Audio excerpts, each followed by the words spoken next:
Good morning, everyone. In the previous session of Human Resource Management, I was explaining about the need and importance of training program.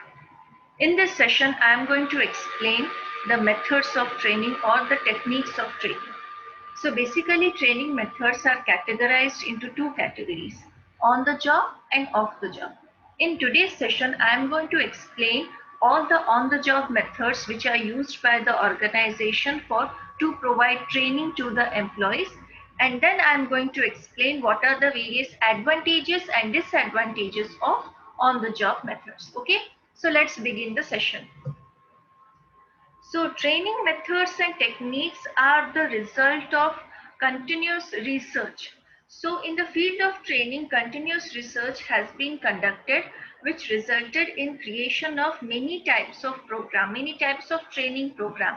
And out of these training programs, every organization can select any type of training method according to the requirement of the organization.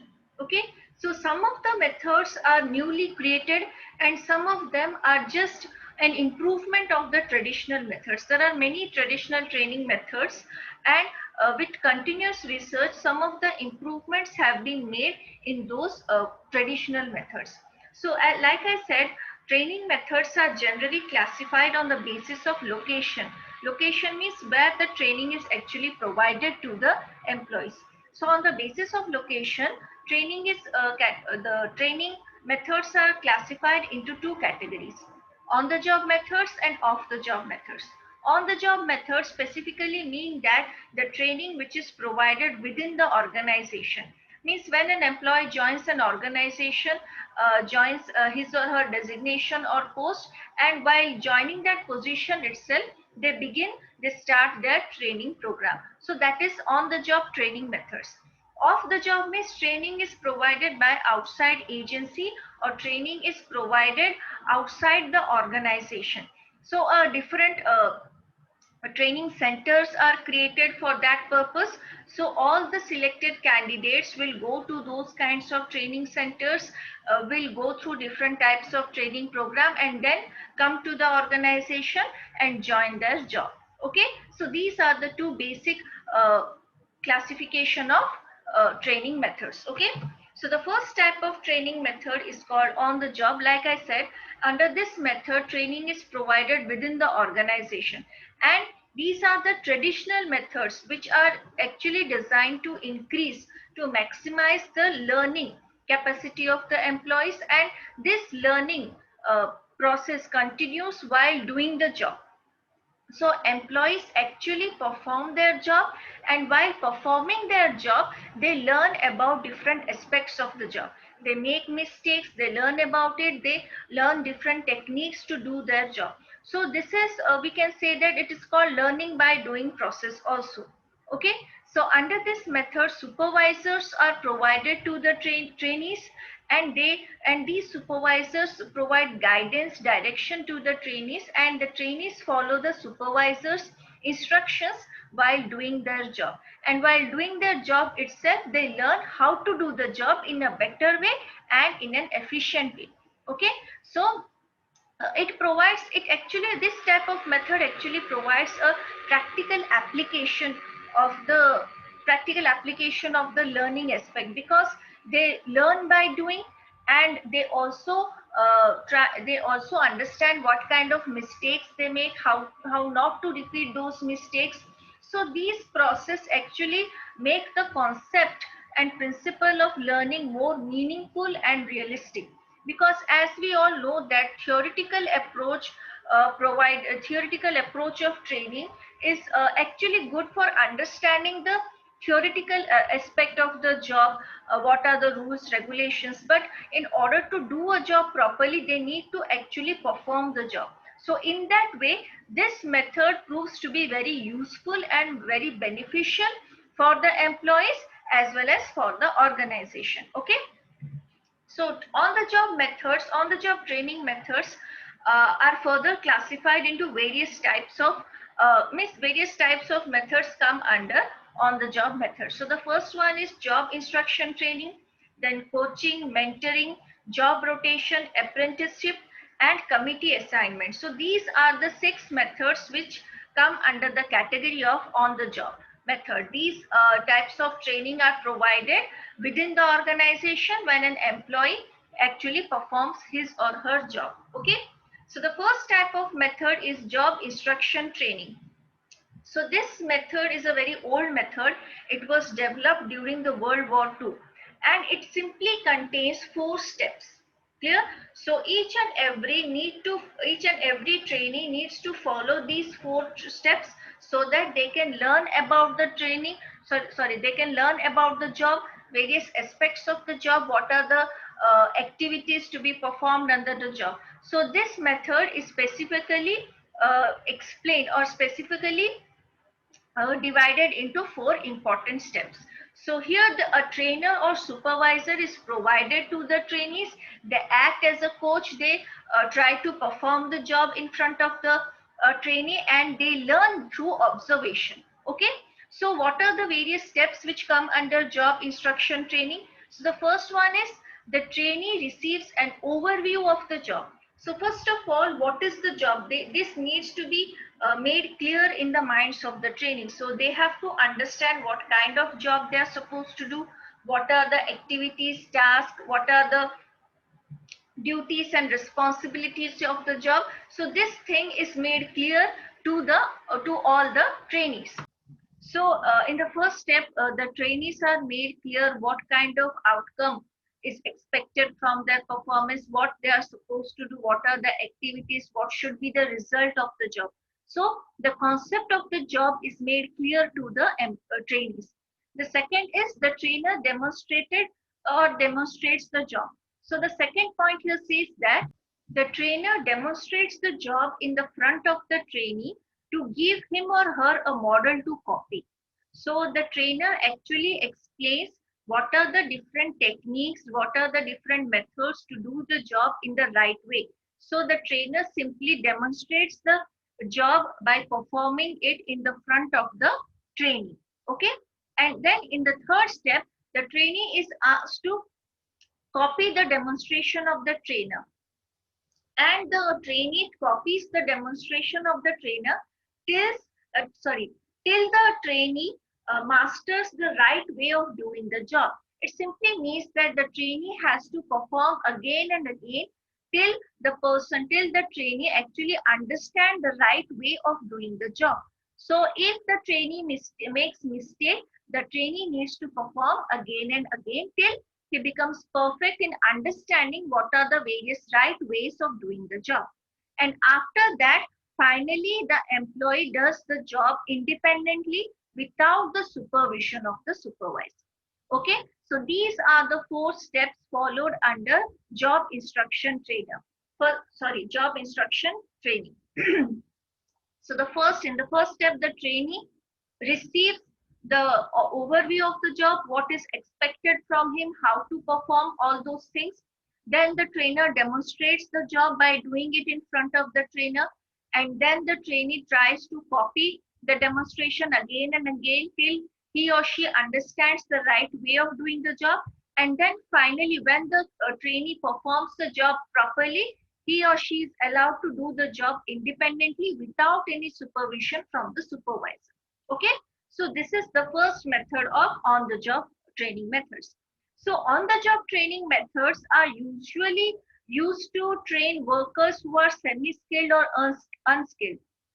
And this is one of the most effective methods of learning or effective methods of training, because employees actually perform the job.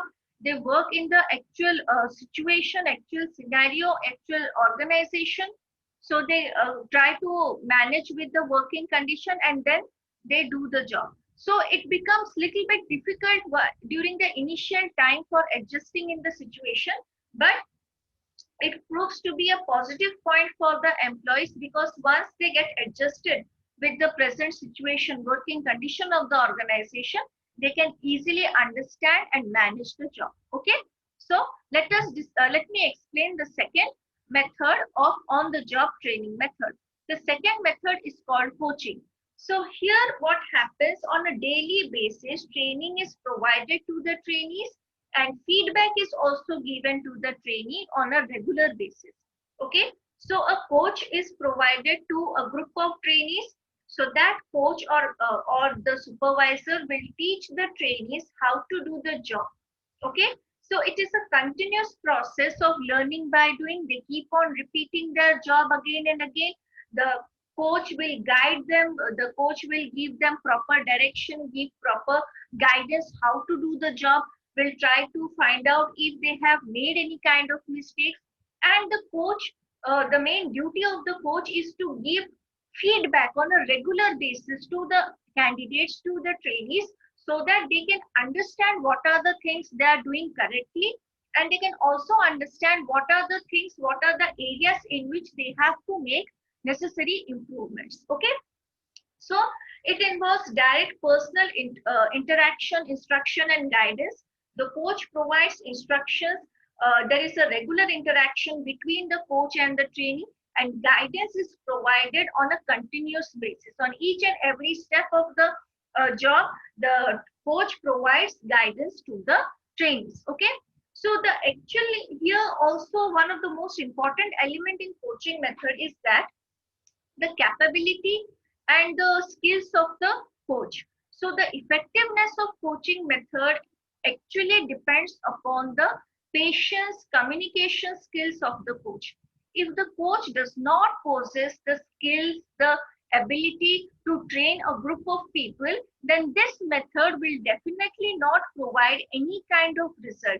Means the result uh, won't be according to the expectations. So here the role of a coach is very important.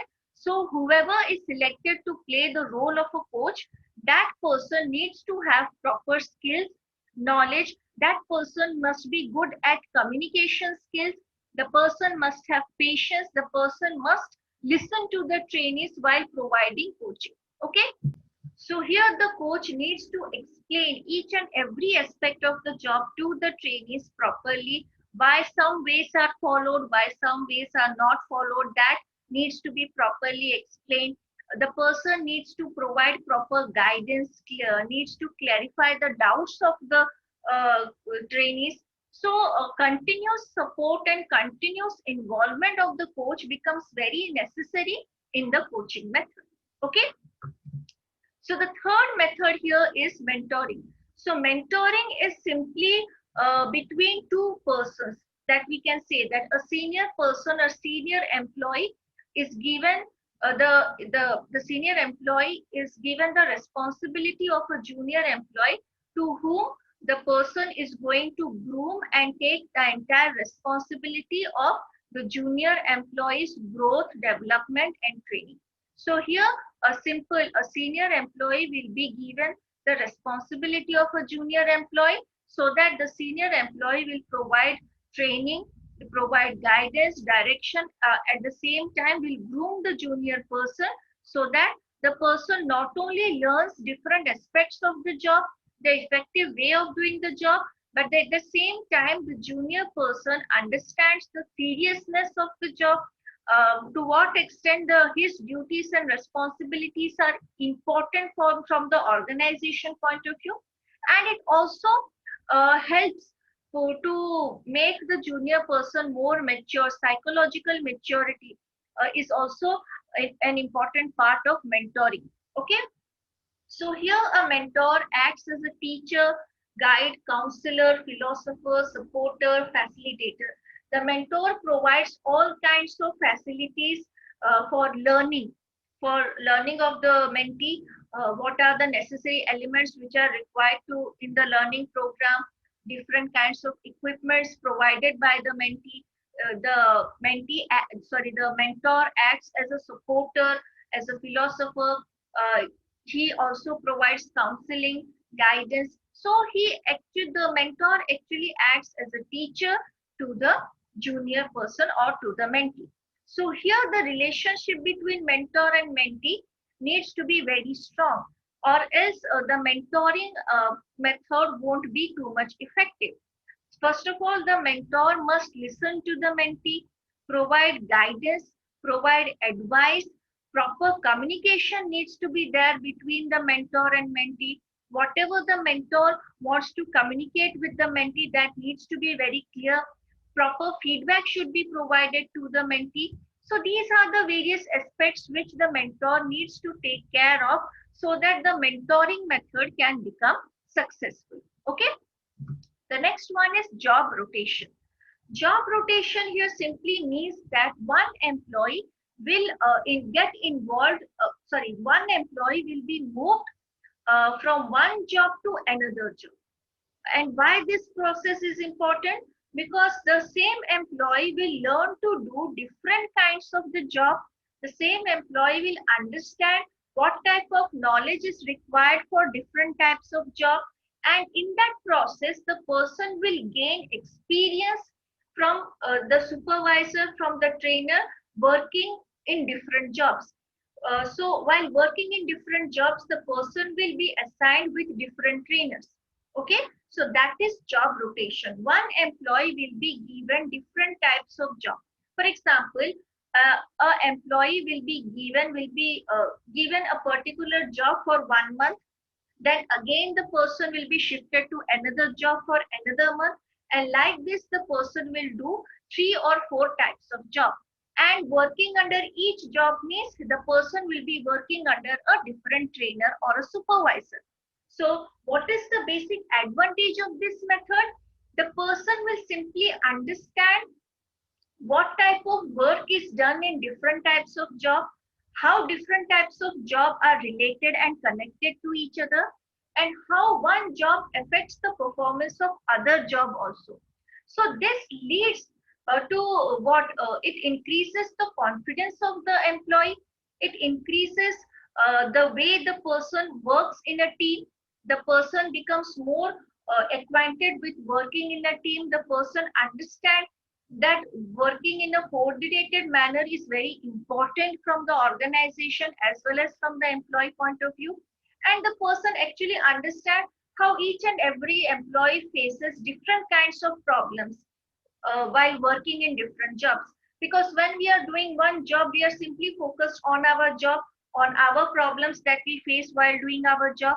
We do not consider what kind of problems our colleagues, our superiors and juniors face while doing their job. So here the person will have clear understanding about each and everyone's situation. So this will lead to a better coordinated environment within an organization. Clear? So this is also one of the methods which are used in the on-the-job training method.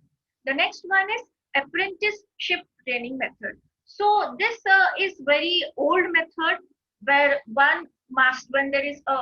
where is a master and apprentice. The master has proper knowledge about a particular field and the apprentice gains the knowledge while working under the master. That is the actual concept of apprenticeship. So this concept is also used in the organization, but in a little bit modified way. Okay. So this is also one of the important methods of training. Clear? So this kind of apprenticeship training is provided specifically while teaching some kind of art like furniture making or artistic kind of job, or teaching law and medicine. So this method is used in these kind of professions. But in today's organization, apprentice method is used in a very structured manner. Okay, a proper structure is prepared where apprenticeship method is applied in the organization. And this is actually used for training workers, semi-skilled, unskilled workers, and they transform into skilled workers. Okay. So this is a proper combination of classroom instruction and on-the-job method. So here the trainer also provides theoretical knowledge of the job to by explaining the various aspects of the job, and at the same time the trainer explains how to do a job by showing it, by giving it a demonstration. So here at present in the organization, classroom instruction and proper demonstration is provided to the trainees. Okay. So the next method is committee assignment. So in this method, what happens? The trainees are A group of trainee is created. In a group, different number of trainees will be there, and they are asked to perform special assignments to solve actual organizational problems. So a group will be created, a group of trainees will be created, and they will be given some kinds of problems which are actually the problems of the organization in any particular department or any kind of adverse situation. So that kind of uh, organizational problem will be given to the trainees. Now, these trainees need to understand the problem, and they have to come up with alternative solutions of such kind of problem. So this process is very beneficial because they gain a lot of knowledge about the organization. They learn to know what kind of activities are performed in the organization and how different elements of the organization work. So in this process, trainees acquire knowledge about the assigned activity and learn how to work with others. They understand what the importance of working in a team. They understand how team is important part of an organization. They cooperate with each other. They coordinate with each other. So this makes the employee a team player. So, and it also helps the employee to analyze a particular situation, analyze a particular problem, and then come up with various types of alternatives for solving a particular problem. So it enhances the creativity and innovativeness of the trainees. It enhances the knowledge of the trainees. It enhances the analytical capability of the trainees. Okay, so these are the 6 important methods of on the job training methods. Clear? Now I will explain the advantages of on the job methods. What are the basic advantages of using on the job training methods? So the first one here says that the trainee learns with the actual machines in use and in the real environment of the job.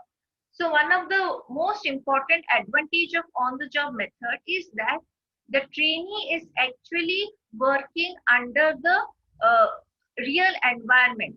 The trainee understands the working environment of the organization. The trainee tries to adjust with the working environment, and they're using the actual machineries, actual equipments. So this makes the job very practical. So they learn in a very practical way. This is a practical approach of training. So this is more effective because the trainees actually understand the working environment. They understand how work is done in that particular organization. And while using the machines and using the different uh, techniques or using equipments, they understand how to use it in a better way. Okay, so they get acquainted with the machinery and with the equipments, which make their job more and more easy for them. Okay, the next one, it can be tailored to suit the specific requirements of each training. Since the employees are joining their job, what they are supposed to learn, it can be tailored according to the requirement of each trainee. See, some trainees may already have knowledge about the job. They know the initial steps of the job. So they do not need to go through the beginning of each and every job. So they can skip those steps. They can move to those steps which they are unable to understand, which they haven't performed. So this method can be easily modified according to the requirement of each trainee.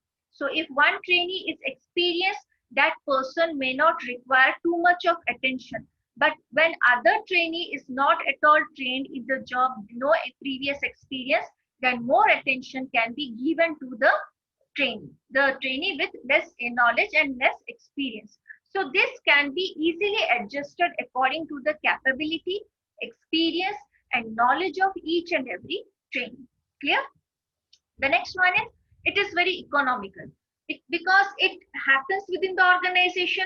A separate location is not created. They are not sending their employees to any other organization or any other location. So they're simply joining the job and they're learning by doing it. So it is one of the most economical way of providing training to the employees. Clear? The next one is, the trainee learns by observation. So like I said, in this process, every trainee receives or gets a supervisor, and the supervisor actually performs in front of the trainee how to do a job in a efficient manner, in a better manner, so that the job can be done with less amount of time, with minimum wastage.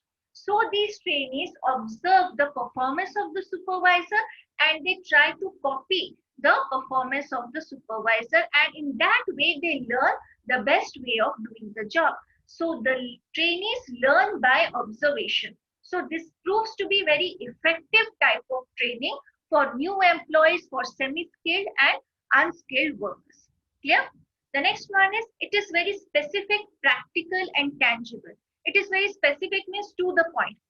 A trainee does not know how to do a particular task of the job, that will be taught to the trainee. It is very practical because they are actually doing the job and they are understanding different ways of doing the job. So this is a practical approach of doing or learning or providing training to the employees.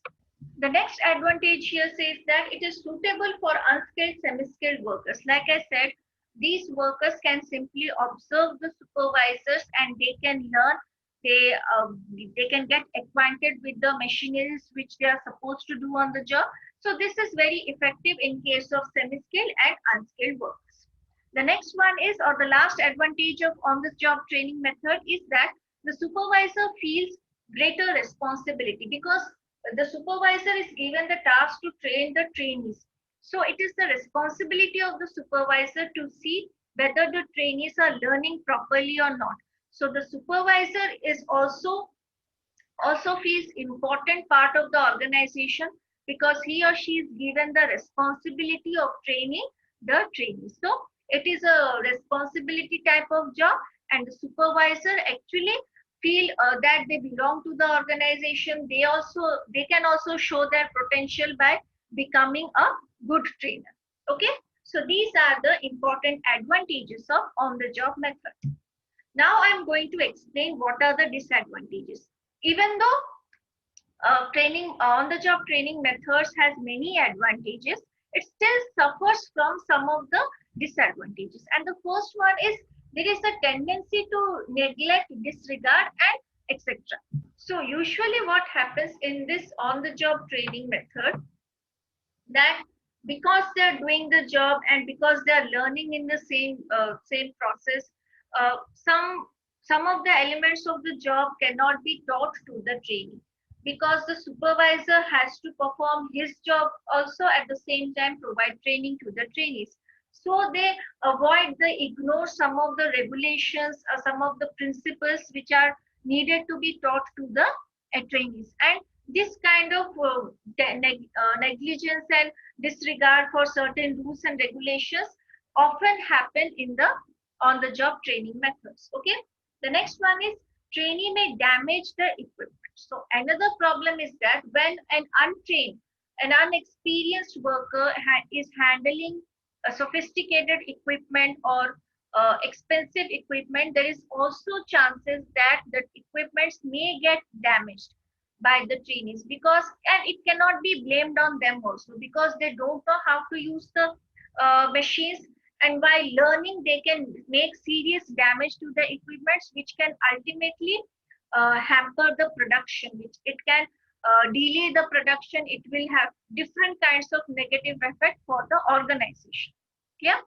The next one is, it may affect the learning of skilled workers, because the skilled workers who already know what to do, what not to do, because the unskilled workers or semi-skilled workers are using the machines, they are not getting, means they are not learning in a proper way, because they are not given that priority like the unskilled and semi-skilled workers. The skilled workers, they know how to do jobs, so less priority and less supervision is given to them. But this hampers their learning process. Even though they are skilled, they have to learn more and more. But that kind of attention is not given to the skilled workers. More and more attention is given to the semi-skilled and unskilled workers. Okay. And the last disadvantage is that experienced workers cannot use the machinery. So when trainees are using the machineries while doing their job, experienced workers, or we can say the workers who are doing the job from since many years in the organization, they have to wait, so that After the trainees will use the machinery, then they will get the chance to use the machine. So experienced workers may not be able to use the machine at the same time when trainees are learning to use the machines. Okay. So this is all about on the job methods, different types of methods, advantages and disadvantages. In the next session, I am going to explain the various methods which come under off the job training methods. And then also I am going to explain the advantages and disadvantages of off the job training method. Okay. So that's it for today. We will meet in the next session. Thank you.